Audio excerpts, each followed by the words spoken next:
As we reported earlier, the TSA is blaming tighter budgets for growing airport security lines and nightmarish situations as passengers arrive 3 hours before their departures.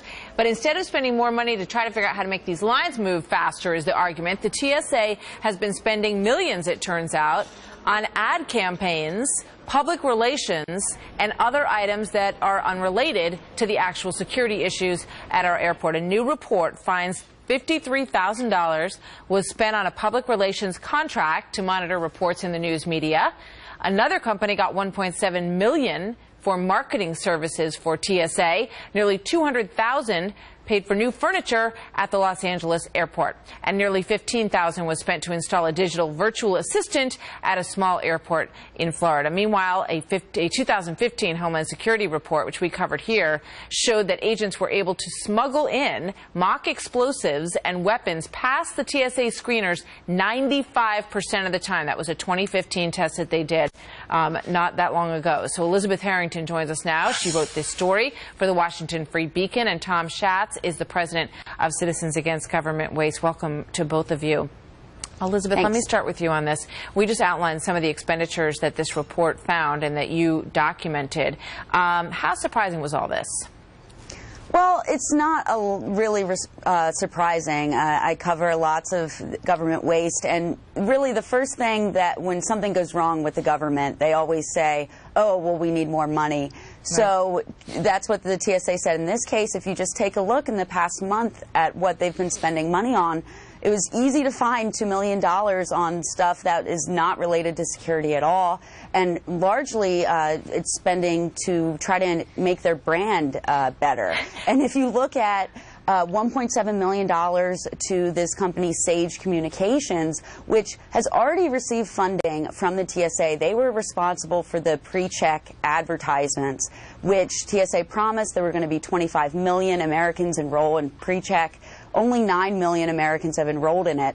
So their advertising campaign didn't really work. Now they're giving them $1.7 million more. And on top of that, they're giving $50,000 to a digital media company that worked on the Obama 2012 re-election campaign for PR. So you see lots of spending that's trying to spin and make the TSA image better, when really if they just fix the problems, their image would be a lot better. I mean, that's great stuff. Tom, first of all, you don't get a choice. It's not like you get to pick your favorite TSA area. So, I mean, why would they need to market to consumers in the first place when, you know, they're just providing a service? It's not like they're a retail operation. Second of all, when you take a look at how that money was spent on the pre-check issue, you know, and you look at these long lines that are going on, it makes you wonder if, you know, there isn't an effort underway to fix that problem by getting all those people to pay $80 to sign up for pre-check.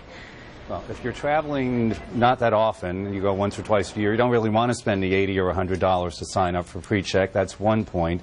And the other is, in terms of PR, everybody knows what they think about TSA. And like everything else here in Washington, when you have a problem, you spend more money, you don't fix the problem.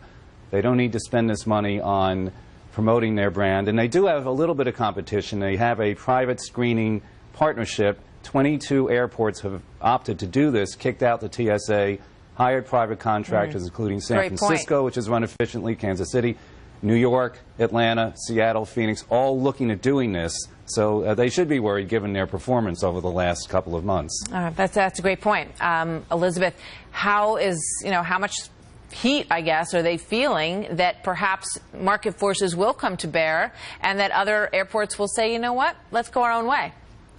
Well, absolutely. I think that's one of the reasons why they're spending this money on their PR. But yeah, I mean, it's ridiculous. If you have 3-hour-long lines, you have hundreds of passengers stranded overnight in Chicago because the TSA is not doing their job effectively. And also keep in mind, they've never caught a terrorist. I mean, never. Since they've been around, they've never caught a terrorist. So people don't feel that the TSA is protecting them. They think it's just a dog and pony show. They have to stand in these long lines. I mean, talking about these ads from Sage Communications, they have an ad, Be There, and they show this guy who looks like he's in Paris. He's just sipping on an espresso, and he leisurely walks through the TSA line and in two minutes. And this is not the experience that any normal American has dealing with the TSA, and these advertisements spending $1.7 million trying to present them in that way isn't certainly not going to help. Yeah, I mean, it's a fantastic point. They have never, there's not one documented story of them uncovering any sort of plot or catching anybody, and the millions of dollars that have been spent on this expensive equipment in many ways, Tom, just appears to be, you know, sort of a large facade that's designed to make people feel safer and be dissuasive to terrorists, make it look like it's kind of hard to get through, and hopefully persuade them not to try. Well, they spent $40 million on those full-body scanners. There were hundreds of them sitting in warehouses that they're not using. They spent $900 million on another program that other people around the world who have very good security. The former head of El Al, the Israeli national airline, said it's a waste of money. Look, they do this in other countries. They use private screeners. It works really well. A lot of them do it outside of the airport. You know, the Secretary of Homeland Security, Jay Johnson, said we're going to spend more money. We have $34 million. And by the way, the lines won't be any shorter this summer. Just letting you know we're trying. Yeah. You know, I think it's becoming more and more clear. It's time to start over and think outside the box about this issue. And you guys are doing a great job bringing that to everyone's attention. Thank you very much. Good to see you both. Thanks.